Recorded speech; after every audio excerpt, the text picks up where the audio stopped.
right, what's going on, guys? Welcome to another episode of the Escape Podcast. I hope you guys are enjoying season 2 so far. We are in beautiful Boca Raton, Florida, and with me today I have two combat specialists. First, we have UFC veteran and current CES MMA lightweight world champion Charles Rosa, and to his left, we have his brother and arguably one of the best amateur fighters right now. Well, who has now become a pro and is currently undefeated in his pro career, Lucas Rosa as well. So guys, thank you so much for allowing us to come down and interview. It's actually funny world, small world that we met on, the same flight, right before getting on the flight. So it's very, very funny because we were actually kind of planning through Instagram to do this in Boston. So it's kind of dope that we managed to do this in your now current hometown, which is here in Florida. So really dope. Thank you so much. And before we really get into all the other questions that I have and everything to just get to know you guys a little bit more, I want to also thank Alex Breezy here. This dude has worked so hard and to drive down here and get this set up together and put the podcast together. I just want to thank you guys so much, Alex, for just doing your thing. And guys, so let's just start off with you, Charles. I mean, how does it feel to have this thing right here? I mean, this thing is, first of all, it weighs already like a ton. And just how does it feel? Yeah, man, it's a lifetime of hard work, man. I got into the sport to be a champion. Like, I didn't get into it just as, I didn't compete to be just a competitor. I came in to be the best. I came in to be a world champion, and that was my goal since day one. So to be able to make that happen, it was a dream come true. And, I'm excited too, because I got my little brother here to pass the blueprint and pass the legacy on. And, hopefully you can get one too. That's awesome. And what about you, Lucas? When you look at your brother with, a belt like this and you see his career in the UFC and also just, everything that he's been able to do, like, what is your feeling about that? Like, what do you think? Well, I mean, for me, it's inspiring. Yeah. I mean, that's it, to be able to see, him and be with him in the gym every day and to see, the commitment he puts in. It's a real special thing. Yeah. It's real special. Yeah. That's dope. Even doing it in his hometown too. Yeah. I mean, that's like a special moment for us and the family, even, Yeah, that's dope. And so before let's start like this. So obviously this carries a lot of weight. Your career carries a lot of weight, but let's go over kind of like the backstory. How did you guys even really get into combat sports in general? So, to go way, way back to the beginning, I mean, I'm 10 years older than Lucas, and, we grew up in a fight family. I had, 5 brothers and sisters, 4 brothers, 1 sister, and we grew up in a fight family, man. Like, we grew up since we were little kids. Like, my older brothers would chase me around the house, and Lucas has an identical twin, Francis. And, when I was a kid, for my entertainment, I used to have to fight each other just for fun. Like, obviously not hurt each other, but just have them wrestle each other. First one to fall down wins since they could walk. You know what I'm saying? So that was, we always had a punching bag in our garage. Grew up in a large Italian family. Like, my pops was, he was a boxer, and my uncle Tom the Bomb Rosa is a tough man champion. He's actually the current Masters champion for his age division in the United States. So we take a lot of pride in that. I grew up in a big fight family. Lucas and I and Francis and even my sister played some sports. We're, triathletes. I played hockey, lacrosse, football. He played, rugby? Yeah, I was a rugby. He played hockey when he was a kid. He wrestled also. So that's something he has. I mean, he's a state champion wrestler, but that's just to go way back. But basically, after college, I played college hockey for myself. I played college hockey, played through high school, college, played college lacrosse. But when that was over, when I moved to South Florida, I kind of was a little bit lost. Since I could walk, I was playing ice hockey from 3 years old on and played sports until I was 21. And then college ends and you're like, hey, go to work. And I'm working at a restaurant in South Florida. And I'm like, man, something's missing. Like, there's a big gap. Like, I don't have that adrenaline rush. I don't have that competitiveness. Just got people telling me to cut onions and sweep the floor at work. And I'm like, man, this can't be what I'm destined for. Like, I'm meant for more than this. I have too much more, I think. Like, this can't be the end all. And, I actually was just talking to a therapist at the time, and she's like, yo, Charles, why don't you, like, something to do is maybe a directive for the day is to go find, something to do kind of. So first I started men's league hockey. I was like, I'm going to get in a men's league. and didn't really realize, but it was like a beers men's league. So all the guys were like drinking beer, and I was like scoring 6 or 7 goals a game at first. And they're like, "Hey, Charles, like, can you settle down? Like, we're just trying to have fun and drink beer and just like crush everybody, like starting fights. Like, this isn't like competitive. This is for fun." Yeah. So I'm like, well, I love hockey, but this isn't for me. And that doesn't look like I'm going to the NHL like anytime soon. So the next thing the therapist gave me the idea was like, why don't you find a boxing gym? Because your uncle boxed, your dad boxed, and you know, that seems like you like fighting more than you like, you know, the hockey part of the aspect in the game. So I walked into what I thought was a boxing gym, and it happened to be the gym, you know, we're at now was American, actually was American Top Team at the time. We changed the name to American Combat Gym now, and in Boca Raton, Florida. And man, the rest is history. I walked in. Actually, I drove my bike. I didn't have a car at the time because I just moved to Florida, didn't have any money. And I went in on the mats the first day, and the rest is kind of history. How old were you at that time? 21 years old. 21. So you like really started taking the combat space seriously when you were about 21? Yes, yeah, and that's what happened. I walked into the gym. Charles McCarthy, who's still my coach to this day, that owns this gym we're sitting in now, came in the mats. I told him I wanted to fight. He said, hop in the kickboxing class. Did the class, borrowed a pair of gloves, and the first day I sparred, you know, I'm doing the class. I did the whole class, and at the end, okay, it's time for sparring. And I'm sitting there like, what am I gonna do? Sit and they're like, oh, you're the odd man out. It's your first class. Why don't you just sit the sparring part out? I'm like, no, man, I came here to spar. And he's like, all right, whatever. So the coach starts hitting the bag. The rest of the guys are sparring. So I said to the coach at the time was actually UFC fighter Cole Miller, who's top 10 fighter in the UFC at the time, had no idea, was hitting the bag. And I was like, hey, what about you? You want to spar? And he just looked at me, was like, then start hitting the bag again. And I was like, you know, I'm a tough kid from Boston. I felt that a little disrespectful. I go, yo, was that a no?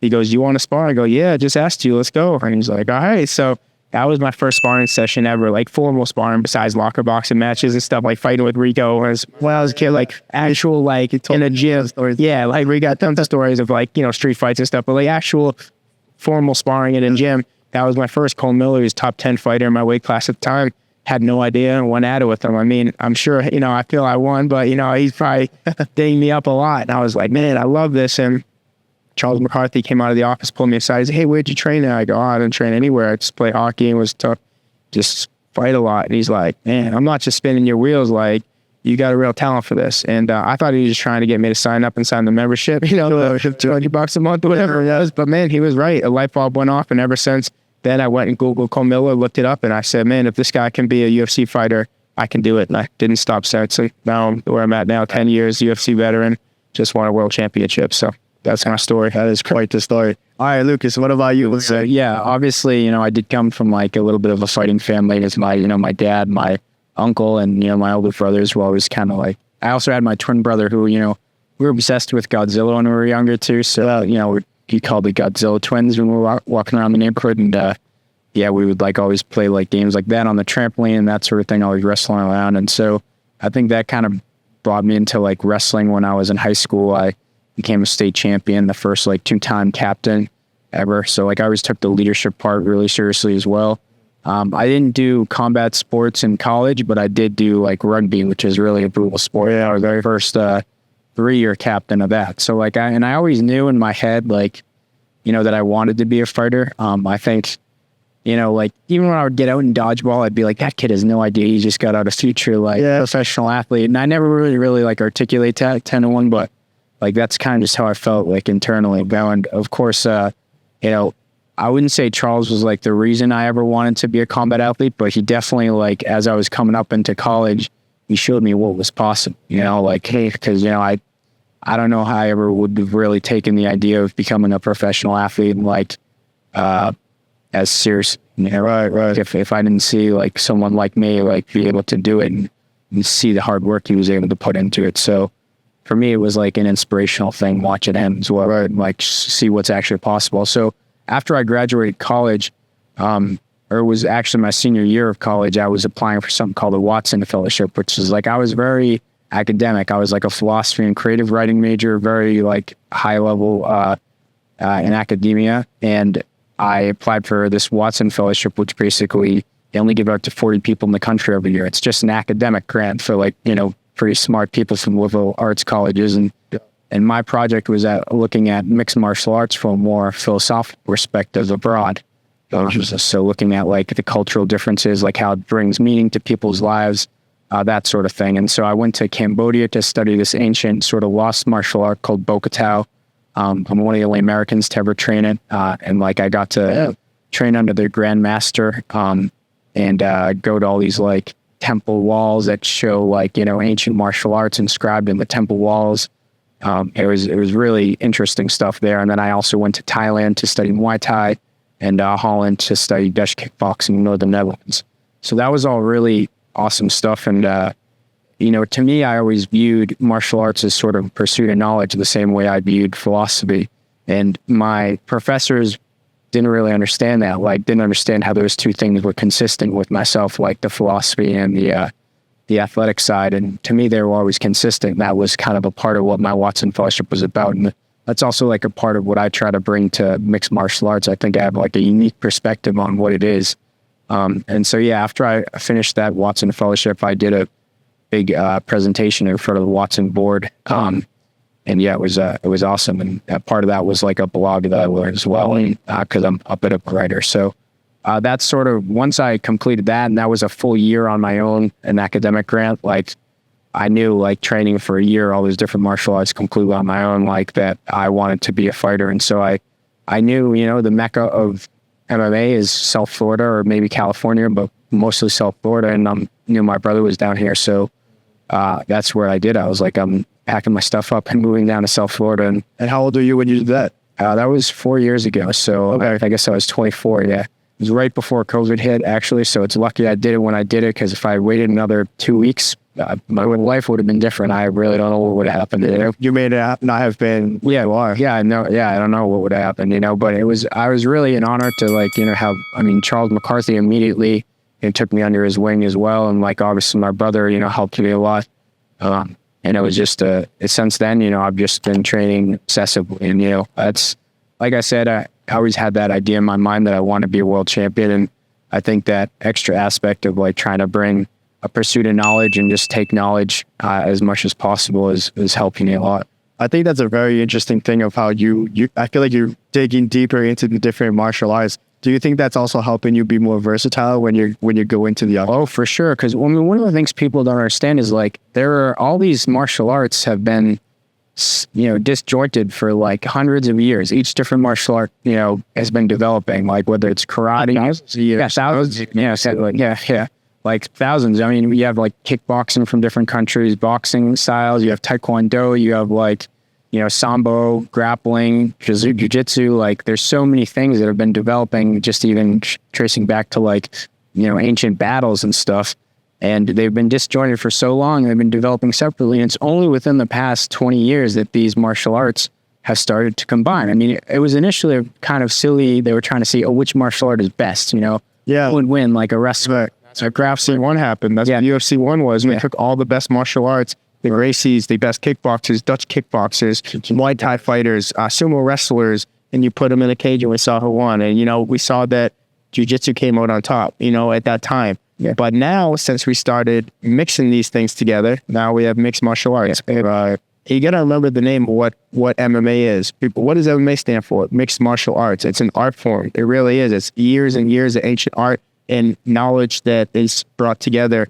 And it's fascinating. He was one of the first people that I know of, unless somebody else does, that has been able to study abroad and get to go to these different places. He got to go to Cambodia, to Angkor Wat Temple, got to study Dutch kickboxing in Holland, got to go to Thailand to train Muay Thai. And, I was able to go visit him in all these places, which is really cool. And just I've been to all those places, and that's the goal. They call it mixed martial arts, is to mix all the best martial arts, put them together like pieces of a puzzle, and then put it together to make your own puzzle and become the greatest fighter, or could become a world champion. And that's what we're trying to do. And pass the blueprint on to him, but do it even better. Right. As far as I'm aware, I'm the only person to ever get an academic grant based on something that's an MMA project. Yeah. As far as I'm aware, and now you're doing it as a career. It's actually very interesting, because the person who gave me my black belt, Ricardo Laborio, and also my coach, Charles McCarthy, he's the first ever, he runs the first ever accredited college course. He goes to Orlando. In Orlando, what is it? Florida State University. I'm not sure. Yeah. and he runs a first college accredited mixed martial arts jiu-jitsu class. Wow. So he's like the only one that's the professor ever. Uriah Faber's onto it in California now. Wow. He's the next one to do it, but yeah, that's the first. So if people understand how new this sport is, only in the 1990s, I believe, the UFC 1 happened.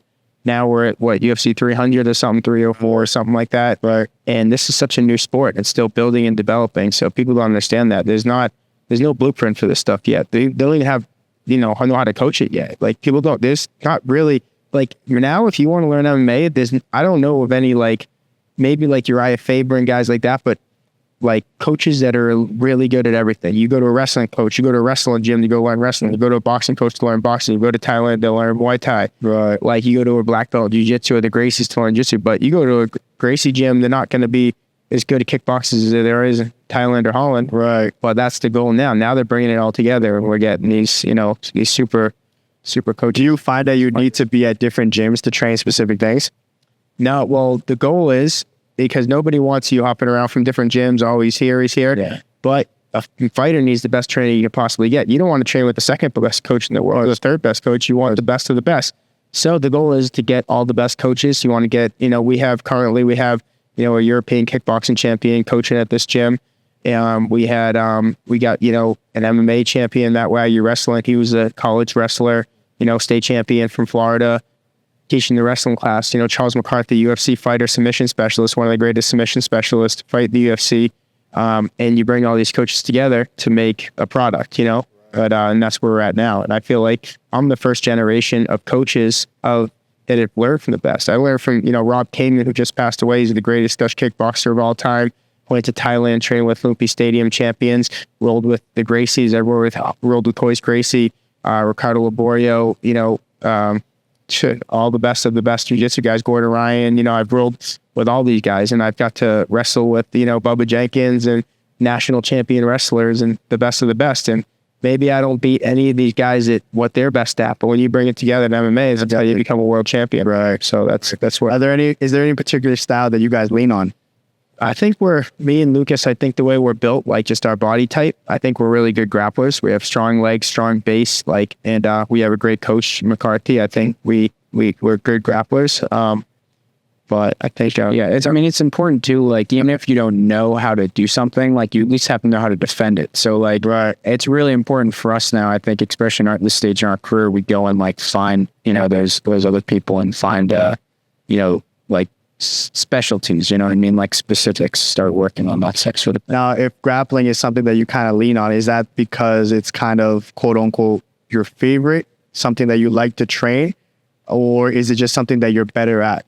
I mean, people say that I'm really good at wrestling, but in my opinion, wrestling was not very fun to train. I like jiu-jitsu a lot. And I've started to, I think, lean on that more. I've had my past two fights, my pro fights have all been submissions in under a minute. Yeah, I think the most important part, the thing that people get away with, in order to be great at something, you really have to love it.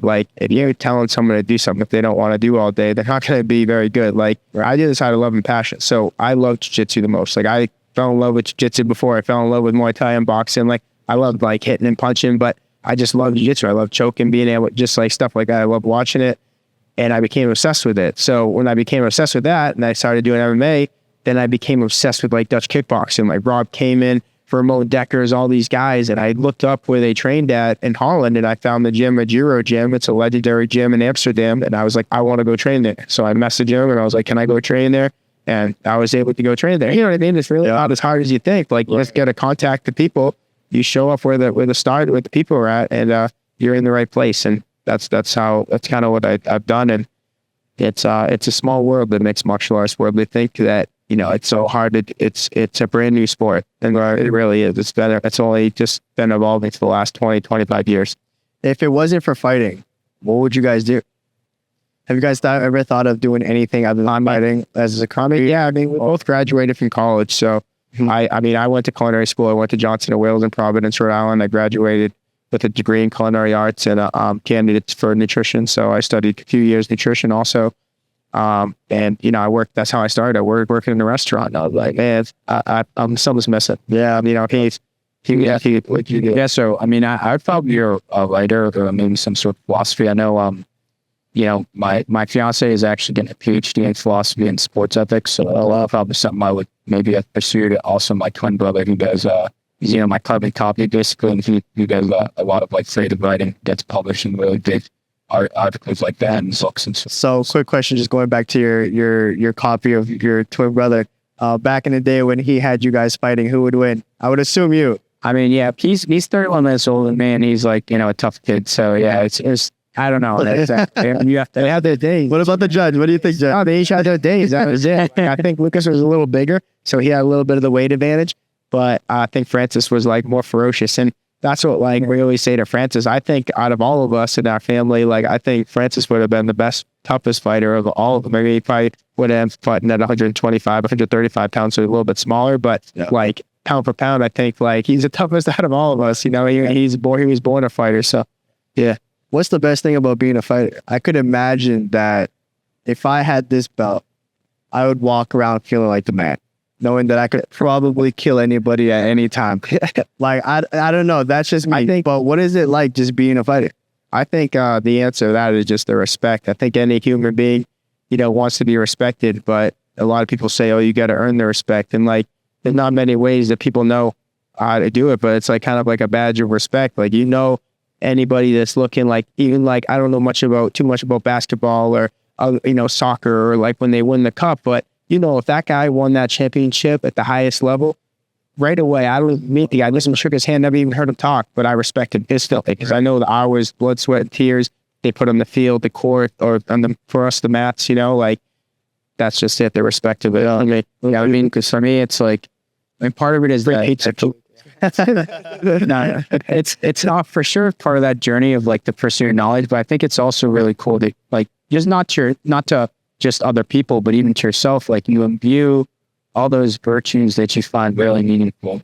Like to me, like the things I respect in people are like courage and hard work and, you know, being like obsessively sacrificed about something and like being inspirational. And those are sort of the things that I think come with being an MMA fighter is those traits, and to be able to imbue those traits and, you know, even have like little kids come up to us and like ask for autographs about that, to me is still the most surreal. Like getting in the cage is like, you know, it's surreal. You sort of feel like, oh man, like what's going on? Like I'm in a video game almost, but yeah, the most surreal part is when someone comes up to me and like asks for an autograph and stuff. Cause you know, like what you mean to, you know? Yeah, that's a good point. I think like, you know, what I said, the respect is huge, but kind of like after hearing what he said, actually, I think the best thing is being able to inspire or like motivate other people. Cause you know what I'm saying? Like I said, when the kids come up to you, I remember when I got my first autograph ever was from Ray Bork, captain of the Boston Bruins, like gave me the autograph. That changed my life. I was like 10 years old.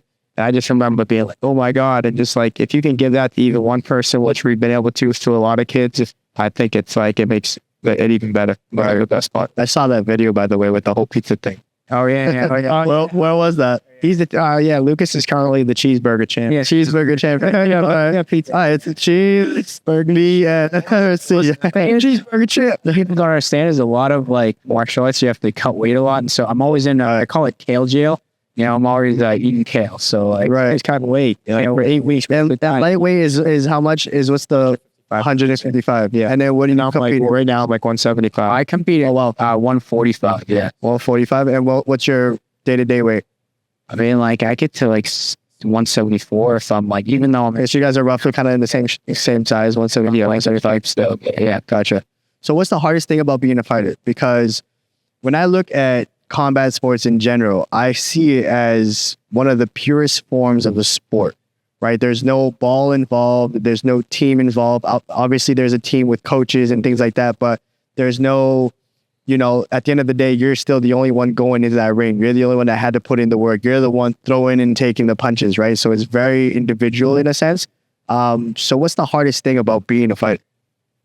I think the hardest part for me, because I love it. Like, I think for some people, they would say, oh, well, getting punched in the face, like that's nice. But like for me, I love competitiveness. I love sports. I love that. So the hardest part isn't the fighting. I do this because I want to do it and I love it. It's not because someone forces me to do it so I can make a paycheck, or they're like, oh, you need to do this. Like, no one's forcing me to do this. I do this. I want to do this. I choose to do this, and I love this. But I think the hardest part, the only thing I don't love, and isn't something that I can't control about the sport, it just comes with it, is the weight cuts, like the super strict dieting, the water cuts where you're basically on your deathbed trying to make weight, like, because you're trying to sweat out an extra 10 pounds, and then you go to the weigh-in dehydrated, and you're trying to rehydrate, and you're like, don't feel good. And like, it's just so draining on the body and the mind, and mentally and physically. It's still part of it I hate, and obviously the second probably is the injuries. Like, injuries are tough, like, I think in any sport, the injuries come with the sport, but I think just for fighters, it's so difficult because there's probably more than other sports. Like, when we get on the mats, like, most gyms, not us, what we're doing here, and I feel like we've evolved the sport, like what we're doing at this gym currently. But you go to American Top Team, you go to Kill Clip, like, they're great gyms with the highest level guys. But the second you get in there, if you don't know everybody, like your first day, if you don't know everybody, what are we doing on the mats? We're fighting. We're trying to hurt each other. Like, realistically, like, we are. Of course, like, when I'm going with Lucas, I'm not trying to hurt him. But if we're sparring, like, he gets one off, I want it back. Like, that's what they're trying to do. So there's a lot of injuries. Like, you go into jiu-jitsu, we're trying to submit the guy, trying to break, especially if you don't know him. So injuries, I think, is also the toughest part of the sport. It's probably a lot of eventually get through them is really tough because this is all we're doing. I don't have another job. I'm coming here every day and I'm working this, So I want to, just before you have your take on that, Lucas, real quick. So what is the biggest thing about the weight cuts? Like, why such a dramatic weight cut from 175 to 155, or, like, that's whole 20 pounds. Is it that saying where you want to be a big fish in a little pond and not vice versa? Or just everyone does it. So, like, if you don't do it, you're fighting people realistically just who have bigger bodies. Yeah, now you're disadvantaged. So, like, if everybody agreed to weigh in right before the match started, that would be the way to do it, I think. But then you got guys coming in dehydrated. Like, if I was to fight at 70 pounds right now, I would be fighting. Who's the current champion at 170 right now in the UFC? It's but basically, like, how big is Alex Pereira is moving. He fought, but there's guys that are 220 pounds that are fighting at 170. So I could be fighting a guy walking into the cage. I'm 170 walking into the cage. He's 210. It's not a fair fight. He's 6'2", so it's not. That's why we have weight classes. Right. But if you don't do the weight cut, then the other guy does do the weight cut.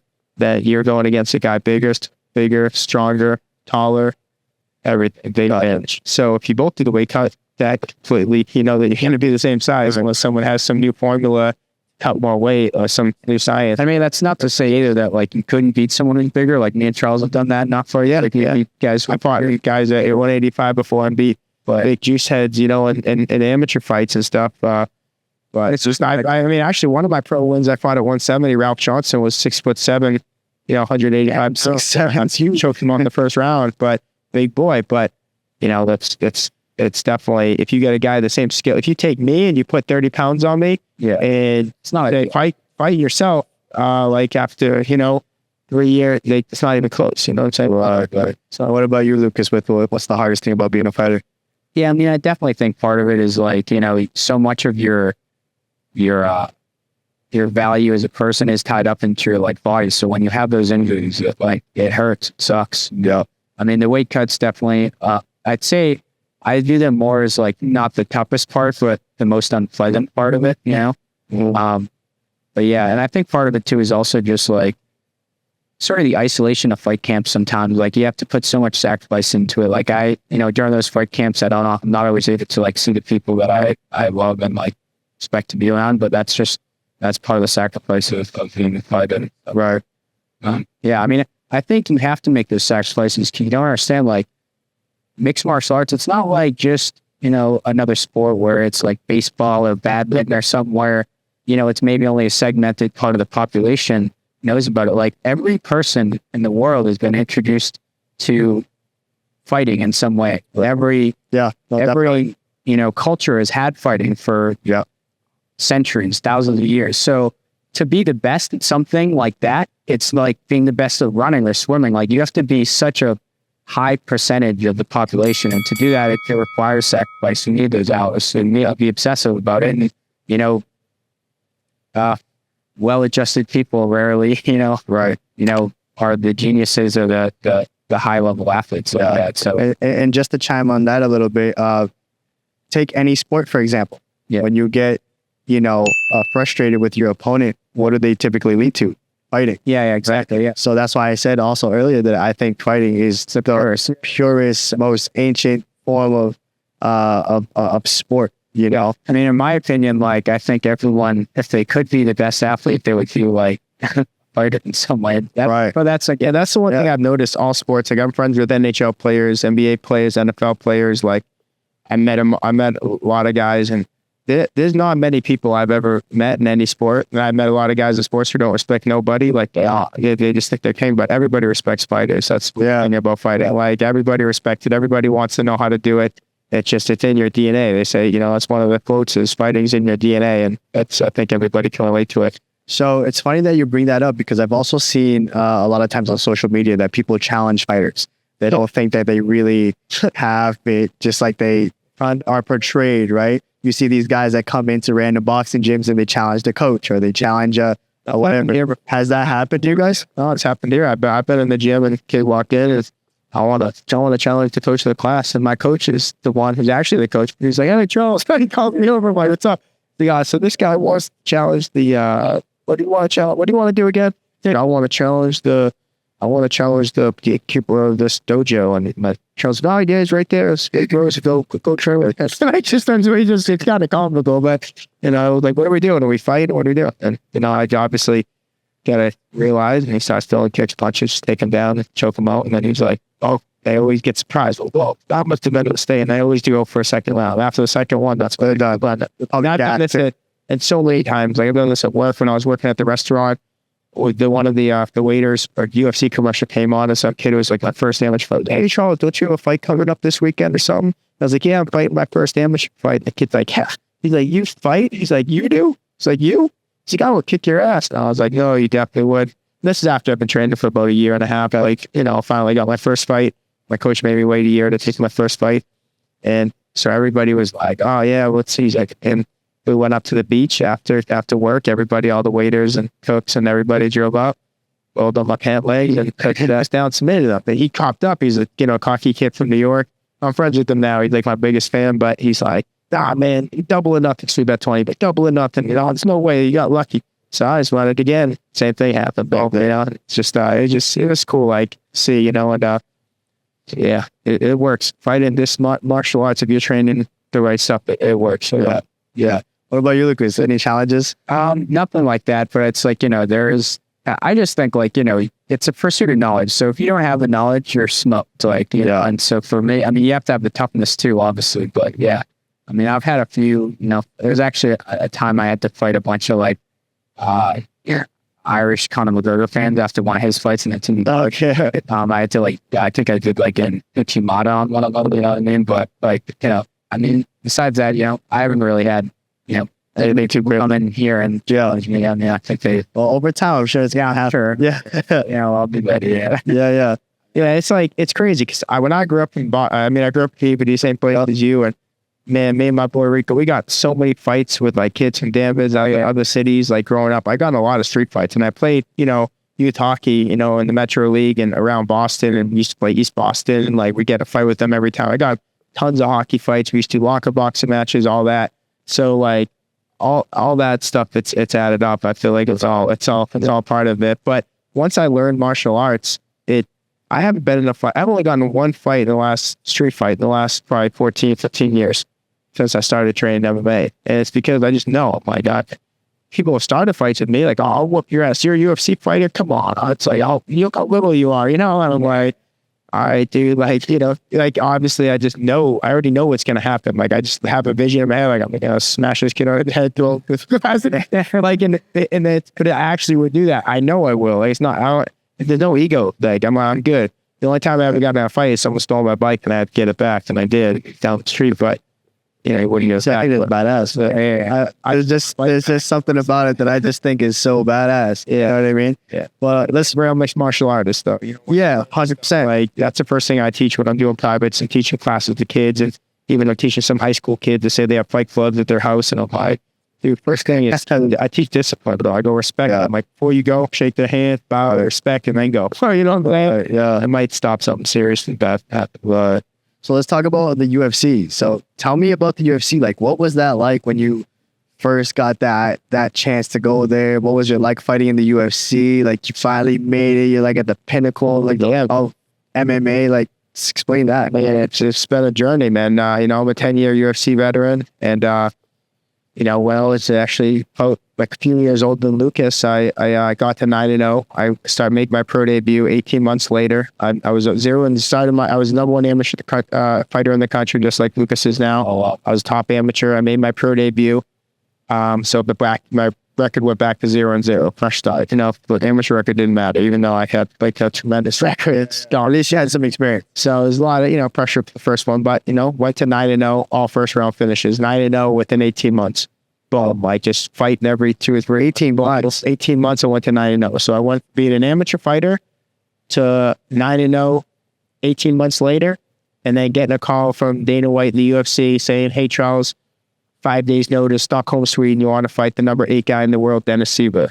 You know, he ended up fighting Conor after that in his hometown, European champion at the time. And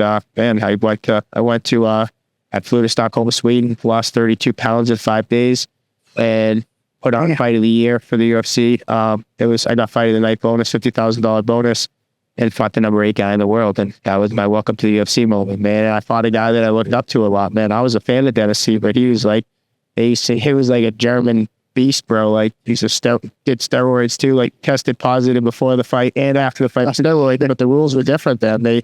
So like, he was just a juiced up monster. I remember I used to watch it, like, that guy's a beast. And like fighting the Terminator, the first move of the fight, I kicked him in the head.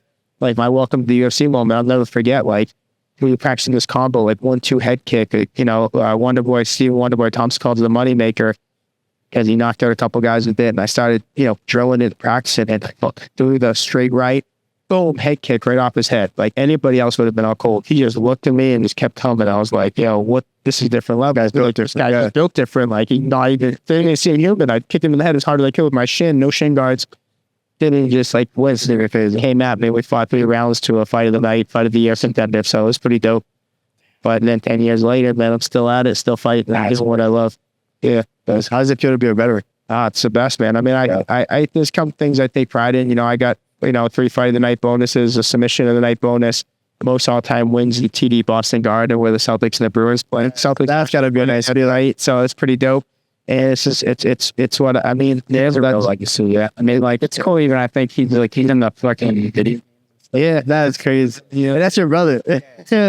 Radio games. Oh my God. You know, I'm gonna use you today. It's always like, it's crazy because more kids, kids from like sports 8 to like 16 years old, they know me more from the video game than in like actual fight. The actual fight. Yo, you're in the UFC video game. I'm like, dude, like, what about like actual fight? Have you actually seen it? No, it's play video games. But even this rise, and that's worldwide. It's not just the United States. Like, that's the thing people understand about the level of fighting is this is like the UFC level is like the Olympics. It's not like, you know, it's like the NBA. It's like the highest level of the highest level. It's the best of the best. It's not like, you know, every fight you're fighting, if you're fighting a guy from England, you're fighting a guy from Japan, if you're fighting a guy from Brazil, you're fighting the best guy in the entire country. You're fighting the number 1 guy from the country. Like, if you're fighting, you know, and that people, sometimes they get a little, because like, oh, that guy here, look, you're great in that fight. It's like, dude, the guy's the toughest guy in the planet from his country, from in that weight. I'm sure there's a lot of things that people don't understand as well, like on the back end stuff. Maybe he wasn't 100% on that fight. Maybe he's got an injury that he's dealing with, or maybe, I don't know, maybe he even had a stomach bug, or whatever the case may be, right? So I'm sure there's a lot of that. I played soccer, so I know you never had 100% games. It just is what it is. Especially with the weather kind, it makes things tough. Fight. I can just imagine. You know, I guess that's right. That fight in England, in Stockholm, Sweden, I cut like I said, 33 pounds in 5 days. That's insane. I can't even fathom that. Yeah. Okay. What are your energy levels after that? Probably shit. Yeah. So you did fight watch. That's why I say no. I think it's all. I feel like I wouldn't even operate. It's very mental. It's mental. I feel like there's like the adrenaline rush of getting in there, people screaming, and then this guy's trying to kill you. It's your mind. The mind's everything. Your mind is everything. It is what it is. Yeah, 100%. Yeah, I mean, I think even him like being in the UFC, I mean, to me, that's even more impressive than being like almost an NBA player. Because like I said, you talked before, like everyone's been introduced to martial arts or the idea of like fighting. You know, it's like maybe not every like country or nation has like basketball or has the opportunity to be like, that's a good point. Basketball. So yeah, I mean, I think, martial arts is just so pervasive. Like everyone's been introduced to fighting. So to get to the highest level of something like that, it's like being the highest level of like a swimmer but even everyone's not even close to the coast. So it's like being the highest level of runner or something. Like you have to be at such a high level to something that everyone's been introduced to. Right. And I would assume that that's kind of like the path that you're trying to take as well. Yeah. And you're trying to get into the UFC as well. I'm trying to become a world champ. And how do you see that shaping out? Yeah, man. I mean, he gets a blueprint. Like, that's the thing is, when I started, I looked at my coach, Charles McCarthy, the only UFC fighter I knew at the time. And I was like, well, look at what's his blueprint? You know, he went to the Ultimate Fighter. He fought maybe 4 fights in the UFC. And, you know, he told me the crazy story about my coach is that I asked him why he retired. He retired at about 32 years old, and he's still probably could have fought for another 5 years or more. And I was like, he's like, well, I fought Michael Bisping my last fight. And like, when I went and I fought him, I thought he sucked, like, and I lost to him. So how'd that make me feel? And, you know, 5 years later, Michael Bisping's the UFC world undisputed champion of the world. They're racing a movie on him right now, you know? So like, I'm not saying he gave up too soon in the sport, but like, and you know, if he stuck with it, he could have been the UFC champion. So, you know, you learn these little things from the people above you. So I look at my career, I said, well, now, you know, 10 years in the UFC, 14 fights in the UFC, traveled around the world, fought the best of the best, you know, like fought all the best guys. Like, what could I have done different, or what could I have done a little bit better? I think I should have listened to my body a little bit. I mean, I had 2 neck surgeries from fighting. I've had, different surgeries throughout my body that I feel like if I naturally listened to my body and did it every day, grind so hard and just hurt myself, that I would have been a little bit healthier for a lot of my fights. So now we've changed the training up a little bit for my brother. Like, you know what I'm saying? Like, instead of him in a big gym, like an American Top Team or one of these other big gyms where every day these guys are trying to kill you, like you got guys in there every day you're sparring, you're going, it's not, you know, we're working hard here, but we're working smarter, not harder. Right. That's like super important. It's better to train smart and not have like these injuries, which something you can't help. But like, one injury takes you out for 2 months. That's 2 months of training that you get. So what do you think is better? Missing 2 months of the year of training for injuries, or training 12 months of the year? It may be not as hard, maybe a little bit smarter, a little bit less power on your punches, but that stuff you see 100% level comes up every day. You're 1% better, but the days that you're injured, you don't get 1% better. You actually get worse. You know what I'm saying? Because you're just like mentally going crazy. So you basically have the blueprint. Not to add some pressure. No, of course, no. The path has been paved for it. Yeah, and I respect that too, because like, you know, like I said, like I'm a student and I like learning, and so any of those like small things, even, you know, I think one of the biggest advantages I have with having Charles is he's like, you know, the fight IQ part that comes with it. Like, you know, I like to think I'm like a smart kid, but there's a lot of things that happen in a fight that's just like more the concept part of the fight, like the strategy of the fight that I think he's really good with. And he's like, some say it's like a game of chess. Would you agree? Yeah, I mean, I don't play chess. You don't know chess? But I would say it's strategic for sure. Like for me, it's like the amount, that's why I loved mixed martial arts more than anything else in any other sport. To me, it was like the mental challenge of it. Just not even the mental toughness, but like even the strategy that went with it. And that to me was, that's why, to me, it was like the most toughest thing. So it made it the most appealing to me to want to be the best at. You know? Right. And going off on this topic, I think that being that he has kind of paved the way and you have the blueprint. Yeah. With that being said, if you were to, I think that if you stay focused and you continue learning as you are, you should even be able to surpass what your brother has been able to accomplish. And I think that would be really cool. Because you see examples of this, like let's say, for example, I know they're not real fighters, but Logan Paul and Jake Paul, for example. Logan kind of paved the way for Jake to come in and do his thing, even though he's like considered a YouTube boxer or whatever, he's still taking it to another level, right? Although that doesn't always happen, right? You have, you know, descendants from, you know, Muhammad Ali or whoever the case may be. They don't really shape up to be the same thing always. But I think you're on the right path, and I think you can definitely get there. No, of course. And I think a lot of it has to do with, you know, learning every day and training obsessively. So, you know, I try to do that. And yeah, I think, you know, we do our best to, you know, come up together and, you know, make everyone, you know, build a legacy, basically, you know, right, as a nation. Right, yeah. So next question, a little bit more controversial in the sense of like things that I've seen on online, right? And they directly compare this with boxing, this particular topic. And the question is basically, do you think that fighters, especially in the UFC, do you think that they're underpaid? Yeah, Yeah, I mean, the answer is yes. Is 100% the fighters are underpaid. It's something that's ongoing. You know, there's lots of things going on now. You know, like there's lawsuits with the UFC, there's class action lawsuits. There's a lot of stuff going on. But, you know, for me, I look at it, people always say, oh, is Dana White nice to you? Do you like him? And everything he's ever told me he's going to do or done for me has been good. You know, he told me what he's going to pay me for the fight. He paid me. He's giving me extra money for bonuses. He's done the things that so he's never made false promises. He's never told me I'm going to do this and not done it. So those are the type of people I don't like, to tell me they're going to do something they don't do it. Right. The UFC and Dana and those people, they've done everything they've told me they're going to do, and they've been honest, and they've been helpful, and they've been honest about it. So that's the most you can ask for. Now, as far as, and you know, everybody has people they have to answer to you also. So maybe as a business aspect of it, do I like their business module? Like, no, I think that, you know, it's a known fact that the NBA, the NHL, the MLB, they pay, you know, it's basically 50-50 split of revenue between the fighters and the athletes and the business, where the UFC, it's like 13% goes to the fighters, you know, the rest 87% goes to the business. But on the other hand, also, they've also given us a platform that we never would have had. Like, I've been able to fight around the world, Japan, Mexico City, Stockholm, Sweden. I've been able to go travel the world, doing what I love to do, you know, where I used to do it as an amateur and have to almost pay to do it. You know what I'm saying? So, like, without the UFC, without these platforms, there would be I wouldn't be doing this as a job, being able to live my dream, doing what I love to do. Right. So it's kind of like a little bit give and take. There's a give and take for it. Am I happy? I mean, do you think after 10 years of being a professional athlete, you know, having 4 fight of the night bonuses, putting on, you know, fighting on ESPN, Fox Sports Network, Spike TV, I've fought on the biggest stages in the planet, you know, ESPN now, pay-per-view, I fought on pay-per-view, and I fought Yair Rodriguez, who later became the UFC champion. I fought the biggest fights you can fight.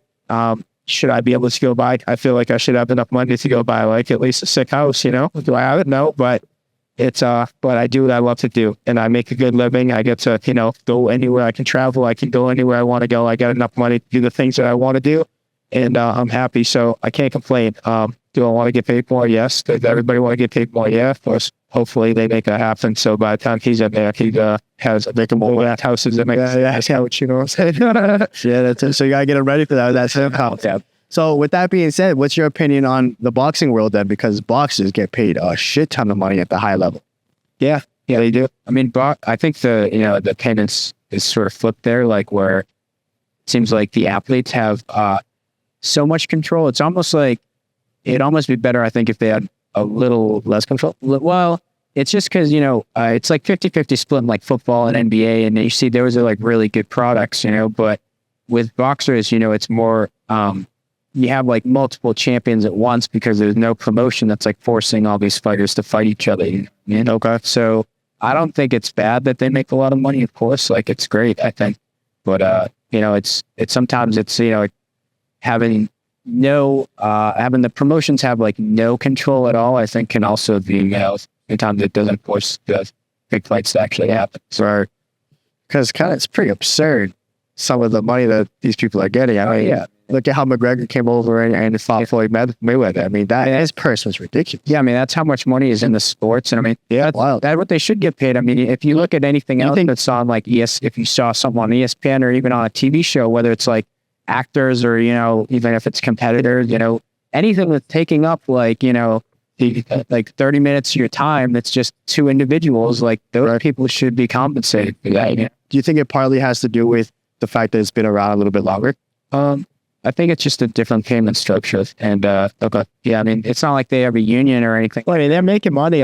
They're making millions and billions, not millions, billions of dollars. The UFC is the biggest, highest growing sport is financially, and they made the biggest, like, you know, profit margin out of any of it. All, like, they're crushing it. You know what I'm saying? Yeah, as a business.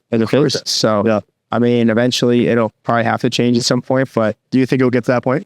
Yeah, well, it could be like a box. It already has. I mean, my coach Charles McCarthy fought Michael Bisping for $4,000 in a sold out 50,000 arena in Montreal, Canada. When main event was GSP, pay-per-view, big card.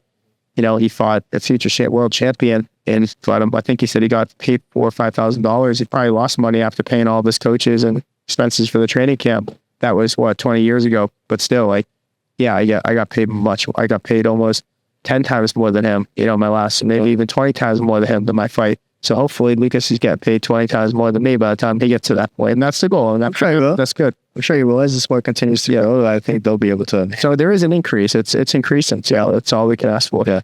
So quick question, just kind of on the same topic, not necessarily financially.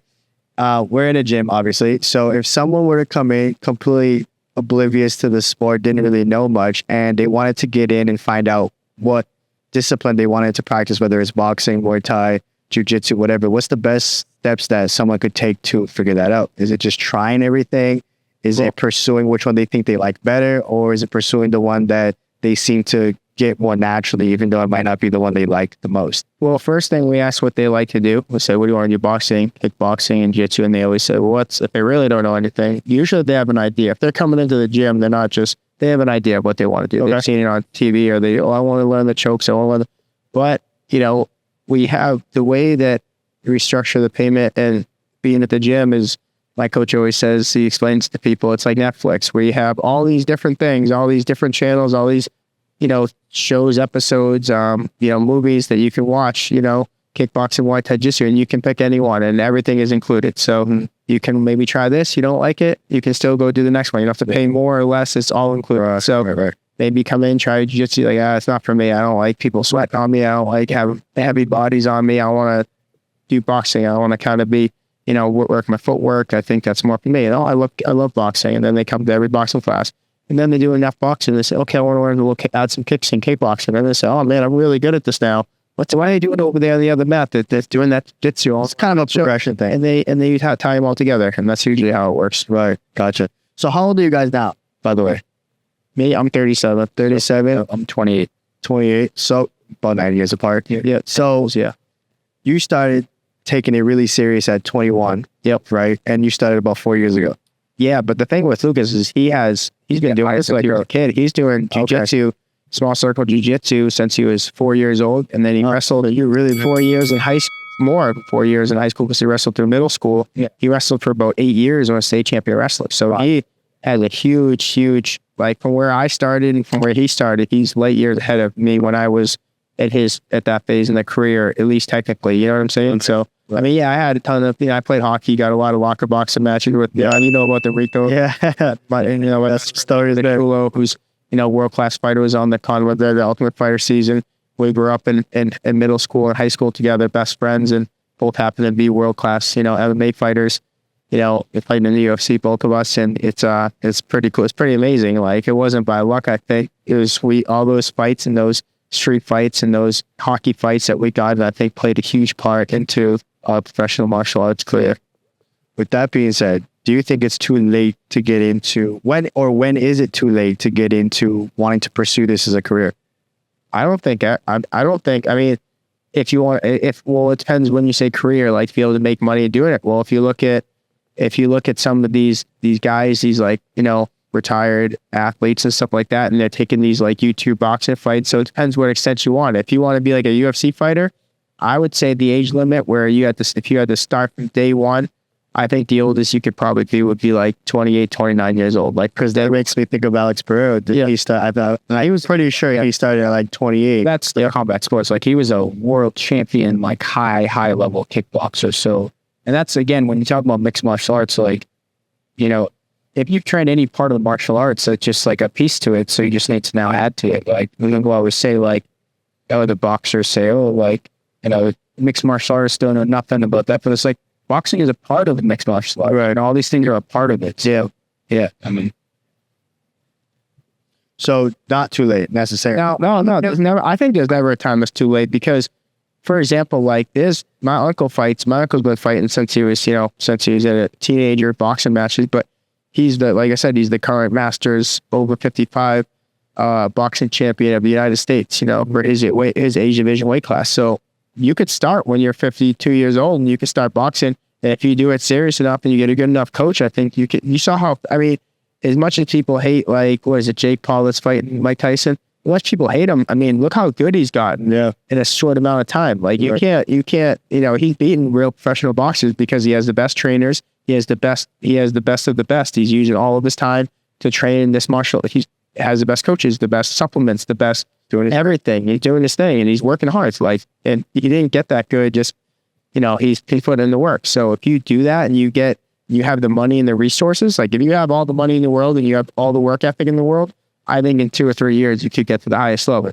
But every single day of those 3 years that you're in the math training with people helping you, the best coaches, like if you have the best boxing coach in the planet Earth, you want to pay him $1 million to help you for 1 year. Then you take the best jiu-jitsu coach, Gordon Ryan, say $1 million. I think you get really, really, really good at all the time. Because it's all about, like absorption of knowledge. It's that pursuing knowledge. So you get into it. I think too, like, it's not like you're an NFL running back where your career is over by 25, you see world champions. You have some world champions who are champions at like 42. Yeah, and you see these guys, they're not the best athletes here in the UFC, man. Like, it's so strange. It's the only sport that's like that. You're not going to be like an unathletic guy playing in the NFL, maybe unless you're like a punter or a kicker, but you're still going to like, you got to be able to run fast, like for sure, or you got to be strong. It's something, But in martial arts, like you see these guys that are unathletic, like dweebs, man. The first guy that ever choked me out in the gym had freaking glasses on in the class, like a little dweeb was like,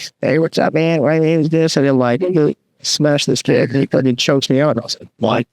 I was like, it just didn't make sense to me. I was like, this guy couldn't beat me in anything, like ever. But he just choked me almost unconscious because I didn't want to tap out. That's what made me want to learn it. Because I'm like, he has knowledge that I don't have. Simple as that. Like, he's not stronger than me, he's not tougher than me. And it's the only thing. Like, that it's one of the only sports that I've seen like that, where there's intangibles like matter. So yeah, it's like Rocky stuff. You know what I'm saying? It really matters. It's a real thing. How long do you guys think you're going to continue this career? How long do you think you'll go to? I mean, I'm only going to stop when my body tells me to. Like, I feel still healthy. I honestly feel better now than any of the fights I've ever felt. My last fight, I feel like this is the best fight of my whole career at 37 years old. I felt it's the best I've ever felt. It's one of my best victories. I just did amazing, and I just healthy, strong. I got like my man strength now. I was kind of a late bloomer, so like everyone's like, "Man, you're 37. Like, you look like you're like." I thought you guys were the same age. Like, someone asked us actually yesterday we went to a Memorial Day cookout party, and they were like, "Who's older?" And I was like, "What?" Yeah, well, I'm 10 years old, brother. But it is what it is, It's good, Yeah, genetics, so it's good. Even selfishly, like seeing him win the title, like, and seeing that he's just like, his career is not, I feel like, hasn't even hit its peak yet. Oh, wow. To me, that makes me feel good because I'm like, well, I have another like 15 years of like high level, for sure. High level, at least, like crazy high level.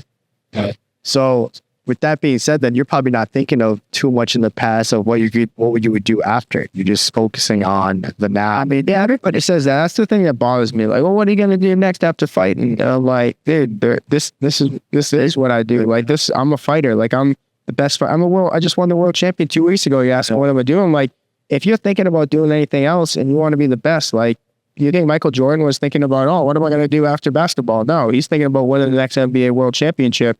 And you figure that out after. But like, I know people say that, but it's tough to be, trying to do different things. Like, I mean, I do sports commentating. I do the broadcasting for fight shows. I've even been on the UFC, doing the play-by-plays and stuff, like different things. And, but I love fight. That's why I do. Yeah, you kind of have to compartmentalize your life where it's like, this has to be the only thing. This is the obsession, like, where it's not. Like, I would love to get, when I was asking, like, oh, why don't you write stuff? Well, like, because I am gifted in that. This takes so much, like, mental, creative, even energy that it's hard to do much else. If you're spending 1% of your time, just say, like, oh, I spend 1% of my time, and I'm doing some other business. I'm studying to get my new degree in this school, and I'm doing to be a real estate agent. Why don't you do that? And I start going to these classes. I'm spending 1 or 2 hours a day doing that when I could be 1 or 2 hours resting or training or doing jiu-jitsu that are taken away from my ultimate goal, which is being the best fighter in the world. So your opponent's not doing that. Your opponent's, I say, he's eating raw meat and his head off the wall, running miles at 4 a.m. Like, that's the way I think about what my opponent's doing. My opponent's not, like going to real estate school or doing, I think I'm trying to do this. I'm trying to become a police officer. No, dude, you know what I'm saying? Like, this is it. So you got to be all in because you get hurt out there if you're not ready for the fight. All right. What's a best piece of advice you can give someone that is looking to get into this? Maybe they're watching this and they're like, man, I want to be a Charles Rosa someday, or I want to be like a Lucas Rosa one day. what's like the best piece of advice you can give someone that's really looking to do what you guys are doing? Yeah, I mean, if I can do it, they can do it. I mean, I didn't start this till I was 21 years old, man, and I was in a really tough spot in my life. I thought my career as athletic sports was over after college. I was like, man, well, now it's going to work. But if you really want anything, and it's not just fighting or anything, but anything that you put your 100% of your heart, mind, and soul into, and you commit to it, and you are disciplined and work hard, I think you can do anything. Like, I think if I wanted to be anything I want to be, like, you can do it if you put all enough time, effort into it. And I truly believe that. And you see that with Lucas. Like, when Lucas first got into the gym, man, like, I asked my coach, Charles Rosa, hey, man, you think, like, he could make it to the UFC?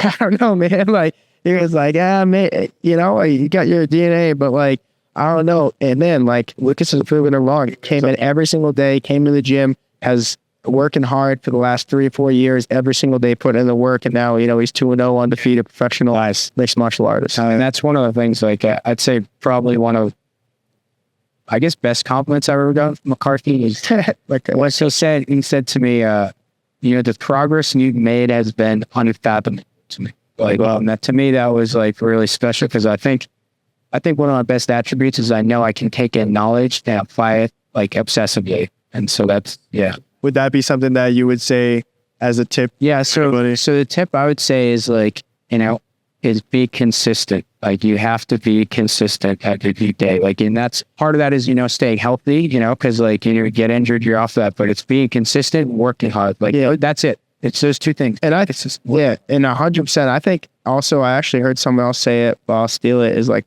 don't let somebody tell you no. Like, someone say, you can't do that.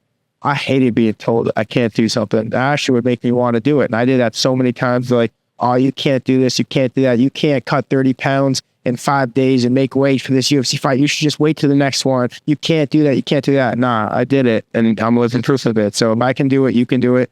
And there's always a first time for something too. The doctor told me 5 years ago, Charles, it's improbable you'll ever fight again. Your neck looks horrible. Like, it's improbable, and it's not, you're not going to fight again. And I go, well, I didn't know what to say. I was lost. I was like, am I going to retire? I'm looking at my parents. The only time they looked at me and didn't have an answer. And I said, Doc, you telling me it's improbable or impossible? Because that's two different things to me. He said, it's improbable, less than a 1% chance. And I said, well, Doc, I'm a 1%er. I'm going to do everything I can do to make a comeback. And man, that's what I did. I made a comeback, and I set my third fight at the Boston TD Garden, setting the record for most all-time wins in Boston with the first round armbar submission, getting submission of the night bonus for an extra $50,000. I made more money in that one night that I made in the last 10 years of my life combined. Like, after the doctor told me to retire, like, he said straight up, like, retire, you're done. Like, told me you'll never fight again, and I did. I came back and I did it. So that's a small story, like, but if I can do that, then you can at least start to do this. You know what I'm saying? Yeah. So just to add on to what you're saying, I think that power of belief is everything, right? There's that story. I forgot the guy's name, but the guy who first beat the 5 minute mile. Oh yeah. You guys heard of that story? He was the first one to beat the 5 minute mile, and the second day he did, the week after, at least another 10 people did, because once one guy did it, they had the belief, like, oh my gosh, now it's possible. Well, that's the thing I did say to the doctor too, is I said, well, it's what I go, do you know anybody that's ever come back from this injury? And he's like, well, there's less than 1% of people. It's 1% of people, but he goes, Peyton, so I Googled it. I looked it up. Peyton Manning came back and won a Super Bowl, and that one person made it 100 times. I would have been the first to try to do it. If I didn't learn about Peyton Manning, if I didn't learn about Chris Weidman and all these guys that came back from neck injuries and played or fought or won championships, I would have still tried to do it, you know? But knowing that somebody already did it, that was the easiest. I was like, it's already been done. Like, you tell me I can't do something that's already been done? Oh, if it's been done, I can do it for sure, 100%.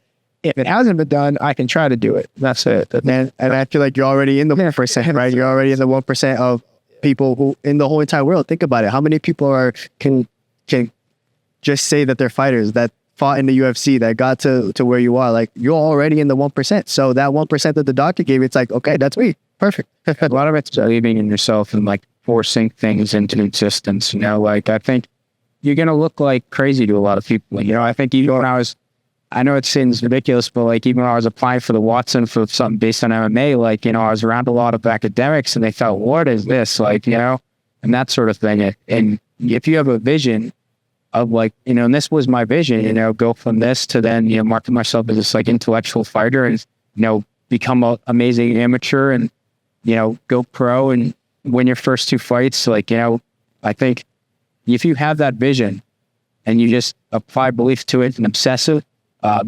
practice to it, then, you know, you'll be well, definitely. So guys, one more thing and then we'll wrap up. I saw this actually this morning, and it's kind of this trend that's going on in a social media space where they ask people what their opinion is. And obviously, I'd rather get it straight from the horse's mouth because you guys are in this field, right? So the picture says, people who don't watch MMA won't believe that the guy on the left beats the guy on the right. And the picture is Sean O'Malley. Oh, yeah. Right? So, and then you have a guy, Bradley Martin. I don't know if you guys are familiar with Bradley Martin. Yeah. But he's categorized as this big bodybuilder, weighs 260 pounds. So what is your take on that? And just for whoever is watching the camera here, we have Sean O'Malley, who is a champion in the UFC, and then Bradley Martin, who is 260 pounds. The biggest thing about Bradley is that he is an athletic guy. So the debate is crazy all over social media.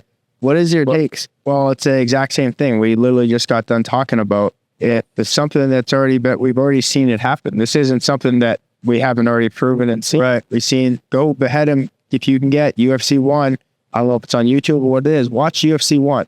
And these are real martial artists. They're not guys. You take a sumo wrestler and you put him against one of the Gracies, or you take this big guy that weighs 300 pounds, you put him against a 160-pound Royce Gracie. Watch what happens. Watch it. Go watch it. And you'll see what happens. It's already been done. So if you're going to say, go back, like history repeats itself, what do you want to see? It's already been proven. So like, it's like, you want to reprove it, then we can easily do it. Anybody can bring him in the gym right now.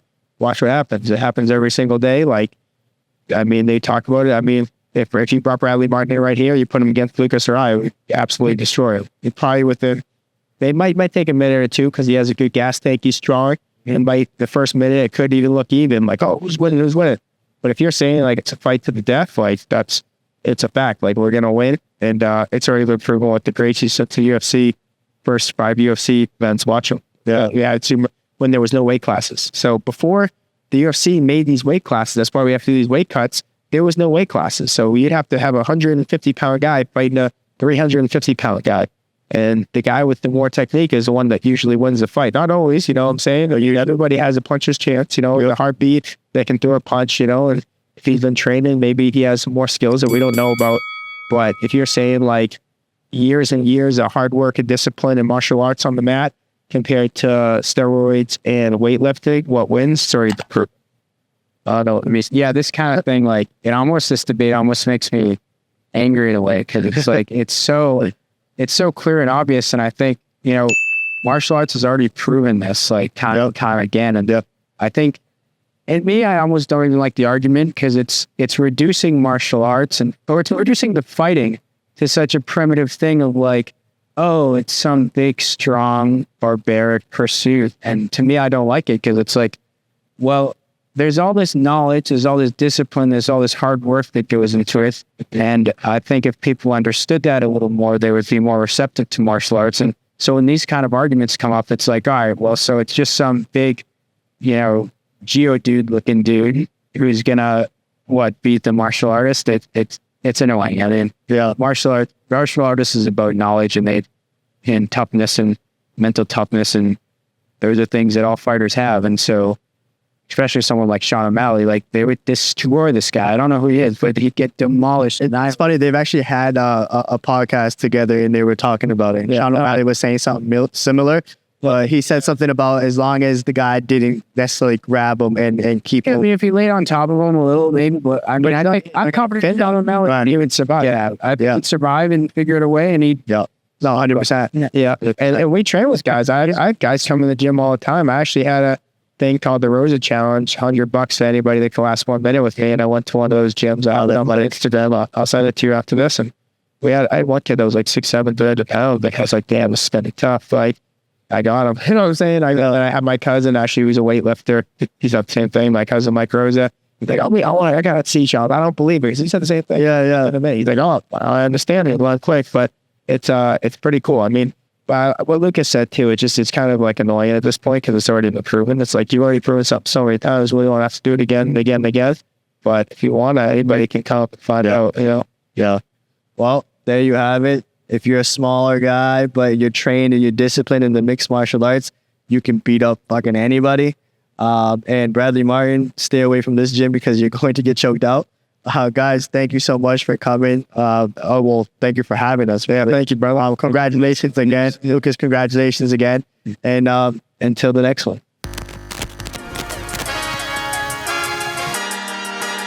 We got it.